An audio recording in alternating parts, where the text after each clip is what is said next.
मेरे प्यारे साथियों, जरा अपने नबी की मौत का टाइम याद करो।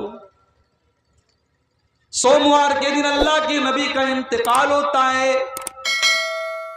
जुमेरात का दिन है, जोहर की नमाज का टाइम है। अल्लाह के नबी कमजोरी महसूस कर रहे हैं। आप साहबा से कहते हैं कि 7 अलग अलग कुएं का पानी लाया जाए। 7 अलग अलग कुएं का पानी लाया जाता है और अल्लाह के प्यारे नबी उससे नहाते हैं, उससे गुस्ल करते हैं।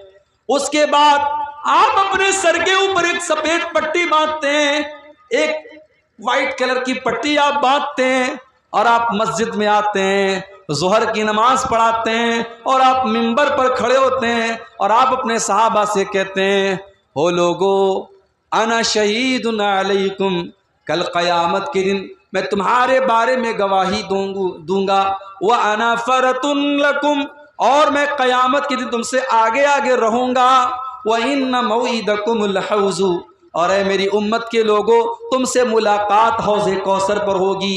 वला अख्शा अलैकुम अन तुशरिकू, ऐ मेरे सहाबा, मुझे इस बात का डर नहीं है कि तुम मेरे बाद शिर्क करने लगोगे। वलाकिन खाफु अलैकुम अन तुबसत अलैकुम दुनिया, मुझे डर है तो इस बात का डर है कहीं तुम दुनिया के फितने में न पड़ जाओ, कहीं दुनिया की रंगीनियों में न पड़ जाओ, कहीं दुनिया की आजमाइश में न पड़ जाओ। ये जुमेरात का दिन था, आखिरी नमाज जो अल्लाह के नबी ने पढ़ाई थी, मगरिब की नमाज आपने पढ़ाई थी जुमेरात के दिन।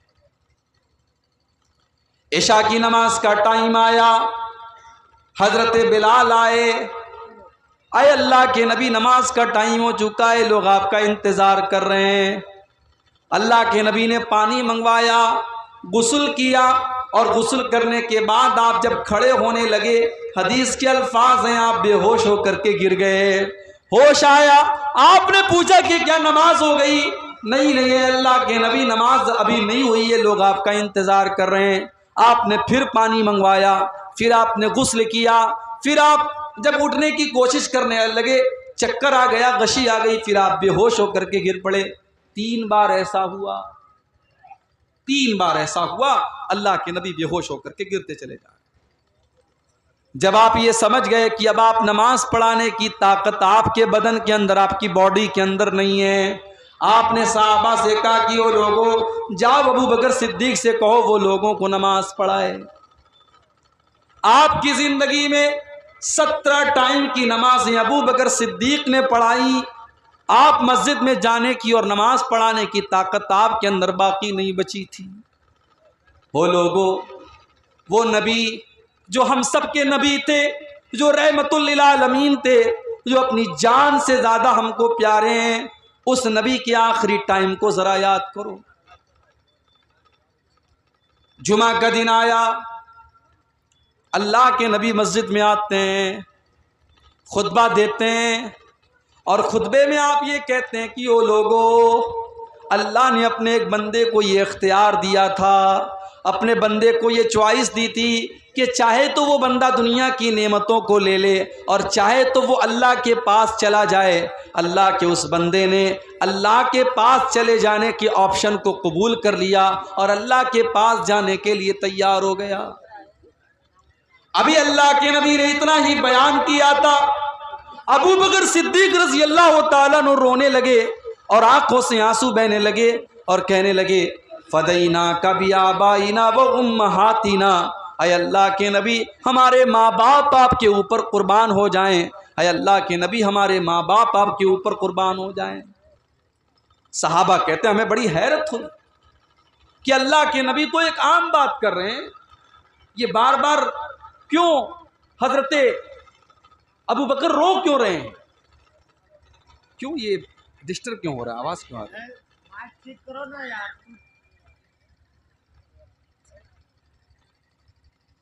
हजरत अबू बकर रो क्यों रहे हैं, क्या बात है? साहबा कहते हैं हमको बाद में ये एहसास हुआ, हमको बाद में ये पता चला कि अल्लाह के प्यारे नबी तो अपने ही बारे में ये बात कह रहे थे कि अल्लाह ताला ने मुझको ये ऑप्शन दिया है कि चाहूँ तो मैं दुनिया में कुछ और दिन तक ज़िंदा रहूँ और चाहूँ तो मैं अल्लाह के पास चला जाऊँ। और अल्लाह के नबी ने अल्लाह के पास जाने को कबूल कर लिया और अल्लाह के पास जाने को तैयार हो गए। अपने उसी खुतबे में आपने फरमाया कि अगर मैं दुनिया में किसी को अपना खलील बनाता तो अबू बकर को बनाता, लेकिन मेरा खलील तो अल्लाह है, मेरा सबसे ख़ास दोस्त तो अल्लाह है। हाँ, इस्लाम ने जो दोस्ती अबू बकर के साथ रखी है वो दोस्ती बरकरार रहेगी, लेकिन मेरा खलील तो अल्लाह है, मेरा दोस्त तो अल्लाह है। उसके बाद आपने फरमाया मस्जिद के अंदर जितने लोगों के दरवाजे हैं सबके दरवाज़ों को बंद कर दिया जाए, सिवाय अबू बकर के। अबू बकर का दरवाज़ा बंद न किया जाए, अबू बकर का दरवाज़ा खोले रखा जाए। आपने फरमाया सबसे ज़्यादा मेरे ऊपर अगर किसी का एहसान है तो अबू बकर सिद्दीक का एहसान है। इसने अपने माल से मेरा साथ दिया, इसने अपनी जान से मेरा साथ दिया।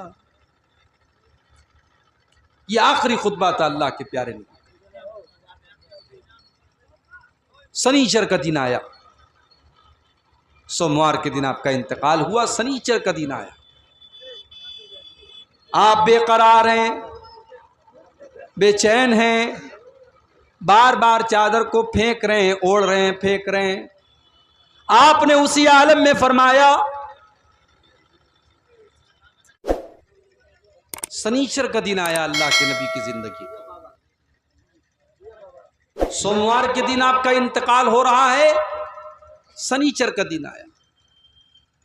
आप बिस्तर पे लेटे हुए, बेचैन हैं, बेकरार हैं, बार बार अपनी चादर को फेंक रहे हैं, ओढ़ रहे हैं, फेंक रहे हैं। उसी बेकरारी के आलम में अल्लाह के प्यारे नबी फरमाते हैं लानल्लाहुल यहूद वन नसारा इत्तखदू कुबूर अंबियाइहिम मसाजिद। अल्लाह की लानत तो यहूद व नसारा के ऊपर, उन्होंने अपने नबियों की कब्रों को सजदागाह बना लिया, उन्होंने अपने नबियों की कब्रों को मस्जिद बना लिया। अल्लाह के नबी अपनी उम्मत को बता रहे थे कि वो लोगों, मेरे इंतकाल के बाद मेरी कब्र के ऊपर तुम कोई ऐसा काम मत करना, मेरी कब्र पर कोई मेला ठेला न लगाना, मेरी कब्र के ऊपर तुम कोई उर्स मत करना, मेरी कब्र पर तुम आकर के सजदे मत करना। जो काम यहूद व नसारा ने किया था वो काम तुम मेरी कब्र पे मत करना। मेरे प्यारे साथियों, आज उम्मत को नबी की मोहब्बत तो याद है, नबी की पैदाइश तो याद है और नबी की पैदाइश के नाम पर जश्न तो याद है, मगर आज उम्मत को अपने नबी की ये वसीयत याद नहीं है।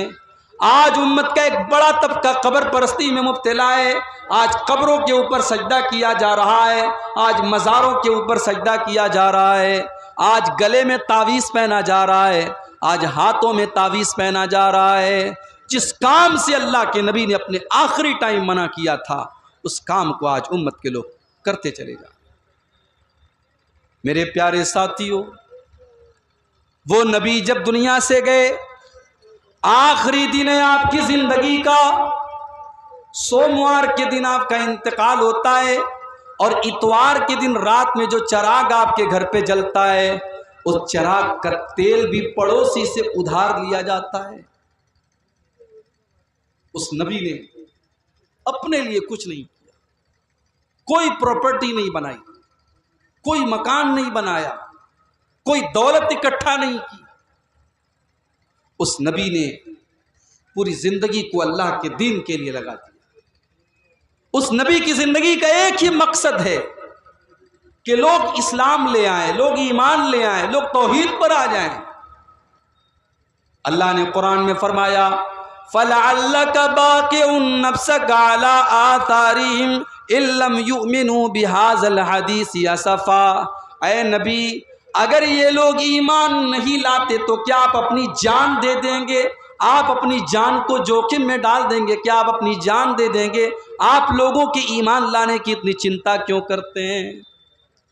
मेरे प्यारे साथियों, नमाज की हालत में अल्लाह के नबी के गले में उक़बा इब्न अबी मुईत आता है और चादर डाल करके आपका गला दबाने की कोशिश करता है। अबू बकर सिद्दीक आते हैं और अपने नबी की जान बचाते हैं और कहते हैं अतक़्तुलून रजुलन अन यक़ूल रब्बी अल्लाह। कि ओ लोगों, क्या तुम अल्लाह के नबी को सिर्फ इसलिए कत्ल कर देना चाहते हो कि वो अल्लाह को अपना रब कहते हैं, वो अल्लाह को अपना रब कहते हैं, इस अपराध में और इस जुर्म में तुम उनको कत्ल कर देना चाहते हो? वो लोगों, तुम इतने बड़े जालिम क्यों हो? अल्लाह के नबी नमाज पढ़ रहे हैं, एक जालिम आता है और आपके ऊपर ऊँटनी की ओझड़ी ला के रख देता है, ऊँटनी की गंदगी और ऊँटनी की बच्चादानी ला के रख देता है। अल्लाह के नबी सजदे से सर नहीं उठा पा रहे हैं और अल्लाह का कोई बंदा आता है और जब उस ओझड़ी को हटाता है तब अल्लाह के नबी सजदे से सर उठाते हैं। कितनी तकलीफें सही उस नबी ने। और आज उस नबी का आखिरी टाइम है, उस नबी के इंतकाल का टाइम। सोमवार का दिन आता है, फजर की नमाज का टाइम है। अल्लाह के प्यारे नबी अपने कमरे का पर्दा हटाते हैं, सामने अबू बकर सिद्दीक नमाज पढ़ा रहे हैं, सहाबे किराम पीछे नमाज पढ़ रहे हैं।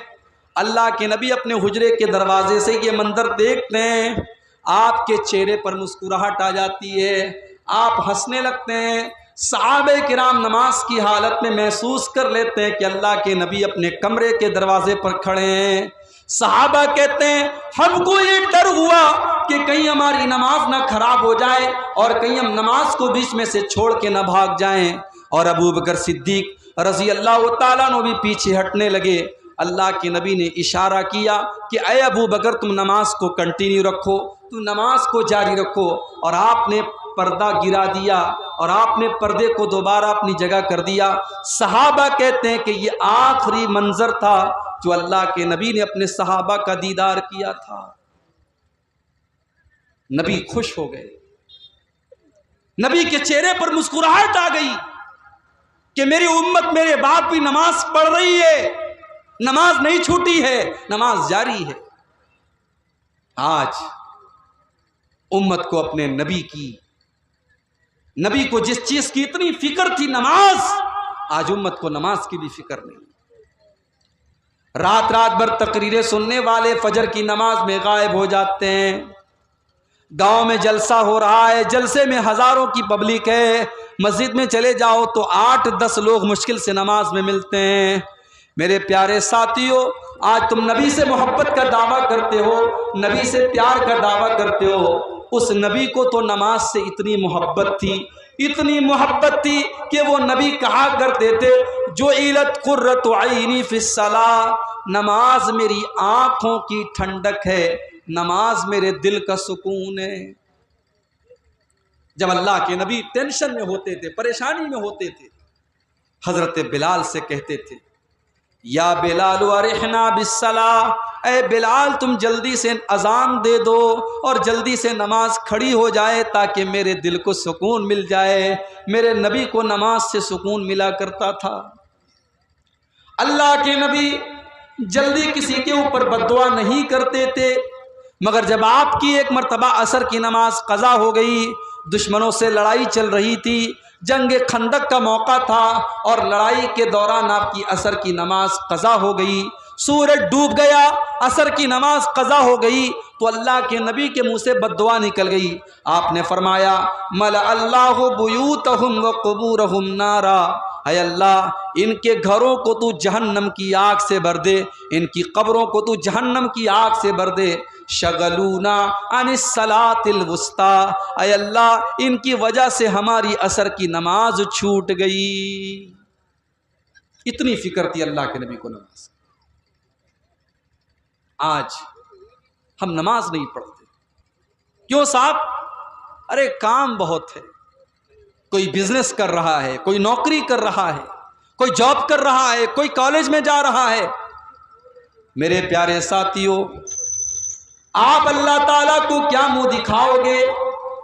अल्लाह जब पूछेगा, मेरे बंदे तो 24 घंटे में 5 बार मेरे आगे माथा झुकाने को भी तैयार नहीं था, मेरे आगे सर झुकाने को तैयार नहीं था, तू अल्लाहु अकबर कहकर मेरे आगे नमाज पढ़ने को तैयार नहीं था। मेरे प्यारे साथियों, अल्लाह को क्या मुंह दिखाएंगे? ये नमाज नबी की आंखों की ठंडक थी और अपने आखिरी टाइम भी अल्लाह के नबी ने नमाज की तलकीन की और नमाज पढ़ने पर लोगों को उभारा। आपकी बीवी हजरत उम्मे हबीबा रजी अल्लाह ताला अन्हा कहती है कि जब अल्लाह के नबी का आखिरी टाइम था, आपकी जुबान से अल्फाज नहीं निकल रहे थे, आप बेकरार थे, बेचैन थे, तड़प रहे थे आप। उस हालत में अल्लाह के नबी की जुबान से कुछ अल्फाज निकल रहे थे। मैंने गौर से कान लगाया कि सुनूं अल्लाह के नबी क्या कह रहे हैं।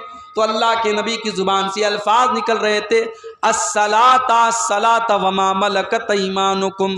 ओ लोगो तुम नमाज की पाबंदी करना, ओ लोगो तुम नमाज की पाबंदी करना, अपने गुलामों का ख्याल करना, अपनी लौंडियों का ख्याल रखना, अपने नौकरों का ख्याल रखना। आखिरी टाइम भी अल्लाह के नबी को नमाज की चिंता है, नमाज की फिक्र है। और आगे बढ़िए, सोमवार का दिन है, आज आपकी जिंदगी का आखिरी दिन है। आप हजरत आयशा की गोद में सर रख कर के लेटे हुए हैं। हजरत अब्दुर्रहमान इब्ने अबू बकर आते हैं, उनके हाथों में मिसवाक है। अल्लाह के प्यारे नबी की नजर मिसवाक के ऊपर पड़ जाती है। आप अम्मा आयशा को इशारा करते हैं, अम्मा आयशा समझ जाती हैं कि आप मिसवाक करना चाहते हैं। अम्मा आयशा मिसवाक को ले लेती हैं और अपने दांतों से मिसवाक को नरम करती हैं और वो मिसवाक अल्लाह के नबी को हाथों में दे देती हैं। अल्लाह के आखिरी नबी मिसवाक करते हैं और बड़े बेहतरीन तरीके से आप मिसवाक करते हैं। और अम्मा आयशा का लुआब, अम्मा आयशा का थूक अल्लाह के नबी के थूक के साथ इस तरीके से मिल जाता है। और इससे उलमा ने यह मसला भी निकाला है कि जब किसी को ये एहसास हो जाए कि उसका आखिरी टाइम है तो वो मिसवाक कर ले, वो अपना मुंह साफ कर ले, ताकि अल्लाह ताला क्या इस हाल में जाए कि उसका मुंह साफ हो। आपने मिसवाक किया, मिसवाक करने के बाद आपके ऊपर मौत की शक्तियां आने लगी, आपकी पेशानी पर पसीने की बूंदें चमकने लगी, आप के ऊपर तकलीफ के आसार नजर आने लगे, आप बेचैन होने लगे।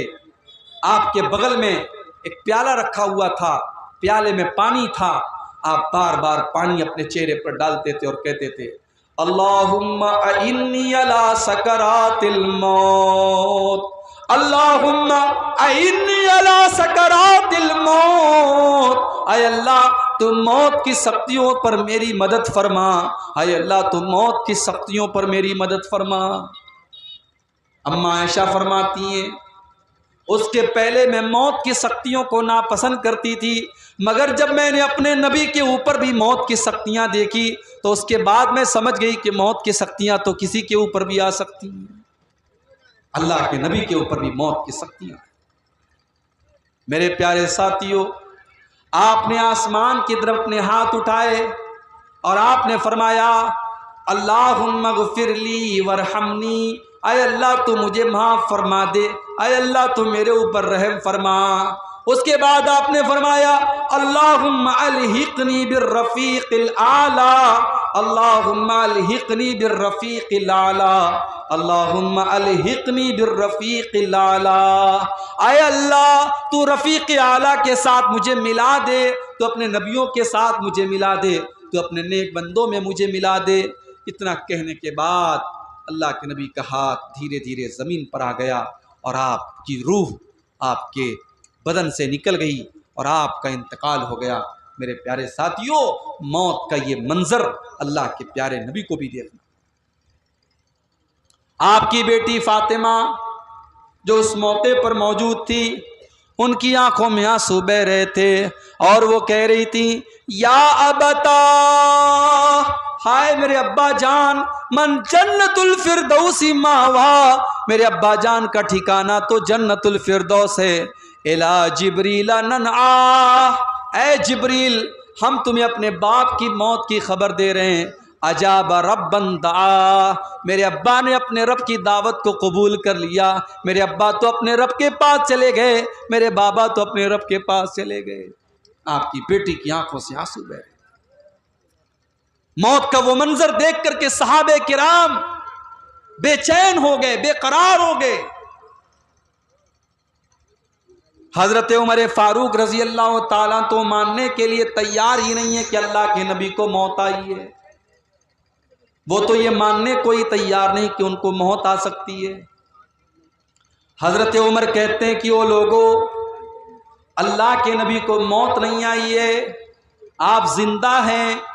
और जैसे मूसा अलैहिस्सलाम को अल्लाह ताला ने 40 दिन के लिए बुलाया था, अल्लाह के नबी को भी बुलाया है, आप वापस आएंगे। और जो लोग ये कह रहे हैं कि आपको मौत आ गई है, उनके हाथ पैर को वो काट डालेंगे। अबू बकर सिद्दीक रजी अल्लाह ताला अन्हु को पता चला, वो भी आए, मस्जिद में दाखिल हुए। हजरत उमर गुस्से में खड़े हुए थे। हजरत अबू बकर ने उनसे कोई बात नहीं की और डायरेक्ट हजरत आयशा के कमरे में चले गए। जब हजरत आयशा के कमरे में गए, सामने अल्लाह के नबी की डेड बॉडी है, अल्लाह के नबी का जिस्म अतहर है, आपकी बॉडी है, आपका शरीर है, आपका जिस्म मुबारक है। हजरत अबू बकर सिद्दीक आते हैं और अल्लाह के नबी की पेशानी को चूम लेते हैं और रोते हुए कहते हैं कि मेरे माँ बाप आपके ऊपर कुर्बान हो जाएं। अय अल्लाह के नबी, सबको एक मौत आती है, वो एक मौत आपको आ चुकी है। अल्लाह ताला 2 मौत आपको नहीं देगा, एक मौत सबको आती है, वो मौत आपको आ चुकी है। उसके बाद आप मस्जिद में आते हैं, सहाबा को इकट्ठा करते हैं और अल्लाह के नबी के मिंबर के बगल में खड़े हो जाते हैं और खुतबा देते हैं। और उस खुतबे में सूरह आल इमरान की ये आयत पढ़ते हैं, वमा मुहम्मदुन इल्ला रसूल कद खलत मिन क़ब्लिहि रुसुल। ओ लोगो, मुहम्मद तो अल्लाह के रसूल हैं, आपसे पहले भी दुनिया में बहुत सारे रसूल आए हैं।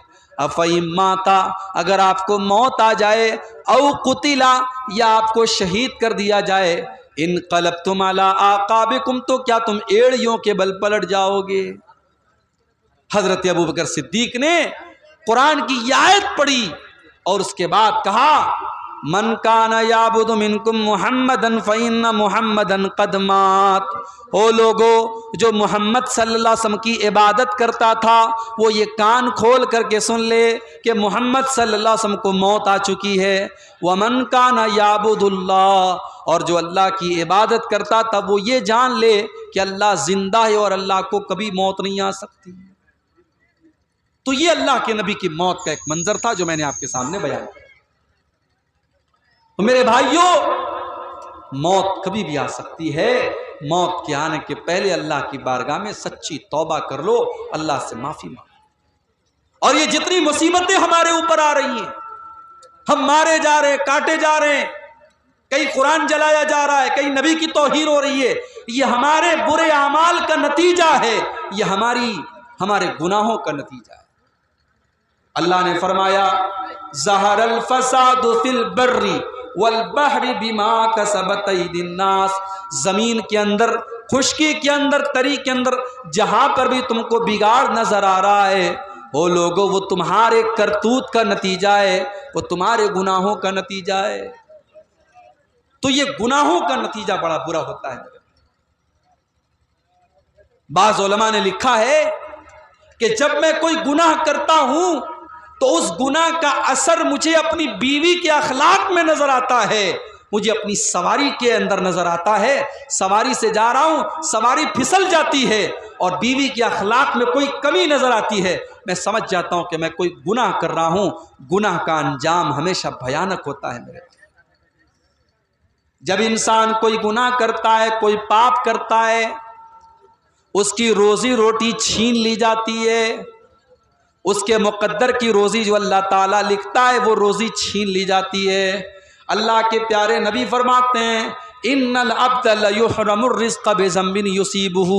इंसान को जो रोज़ी मिलने वाली होती है वो रोज़ी उससे छीन ली जाती है उसके गुनाह की वजह से।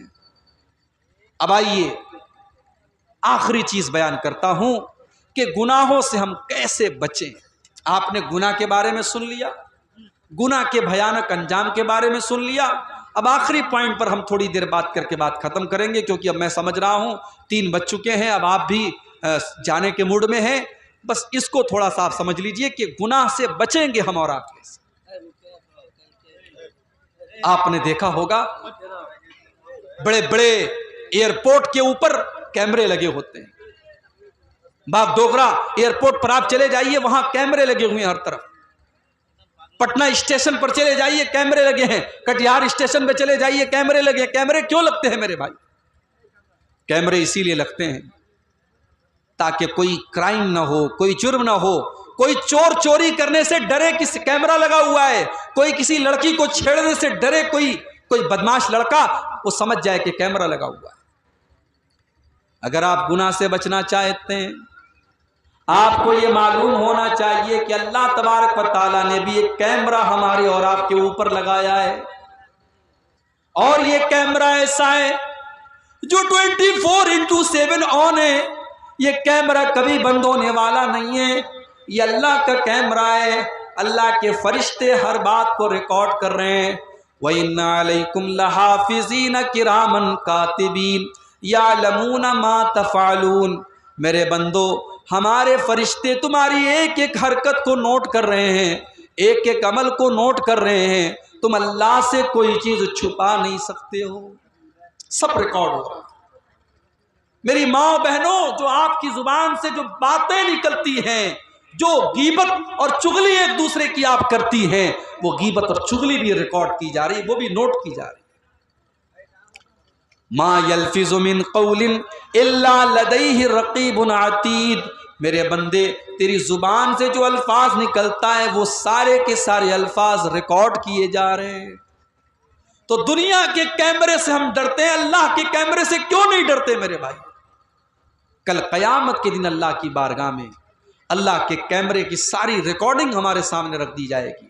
हमने रात को 12 बजे कमरा बंद करके अपने बाप से, अपनी माँ से, अपने भाई से, सबसे छुपा करके हमने जो गलत काम किया था वो भी हमारे सामने रख दिया जाएगा। मेरे प्यारे साथियों, अगर ये एहसास हमारे दिल में पैदा हो जाए, ये भय हमारे दिल में पैदा हो जाए, ये डर पैदा हो जाए, तो हम बहुत सारे गुनाहों से बच सकते। दूसरी चीज, गुनाह से बचना चाहते हो, दूसरा काम हमें और आपको ये करना है कि हम ये बात याद रखें कि हम जो भी गुनाह करते हैं, हमारा बदन और हमारा शरीर भी उसकी गवाही देगा क़यामत के।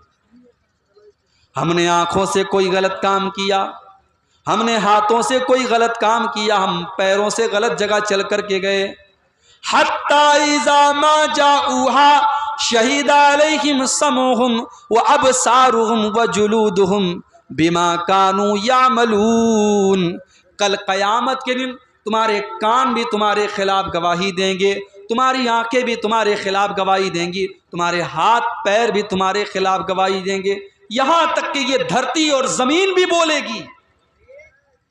इज़ा ज़ुल्ज़िलतिल अर्ज़ु ज़िल्ज़ालहा व अख़रजतिल अर्ज़ु अस्क़ालहा व क़ालल इंसानु मा लहा यौमइज़िन तुहद्दिसु अख़बारहा।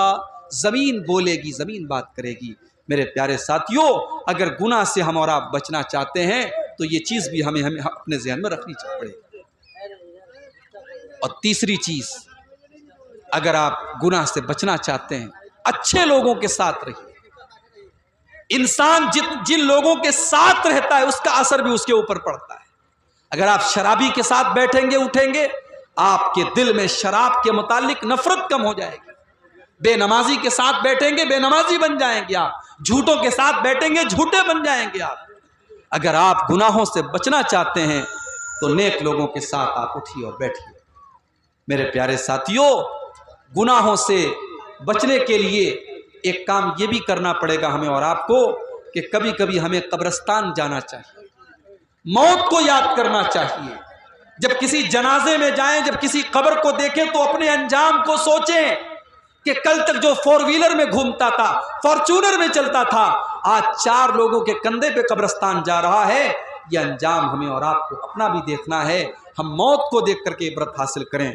तो मेरे भाइयों, गुनाहों और उसके अंजाम के ताल्लुक से ये चंद बातें मैंने आपके सामने रखी हैं, क्योंकि अब धीरे धीरे आप के जो मूड जो बन रहा है वो जाने का मूड बन रहा है और वक्त भी ख़त्म हो रहा है। मैं अल्लाह से दुआ करता हूँ रब्बुल आलमीन हम सबको तौबा करने की तौफीक अता फ़रमाए, गुनाहों से बचने की तौफीक अता फ़रमाए, जब तक दुनिया में ज़िंदा रखे इस्लाम पर ज़िंदा रखे और हम सब का ख़ात्मा तौहीद पर और ईमान पर हो। आमीन। व आखिर दावाना अनिल हम्दुलिल्लाहि रब्बिल आलमीन।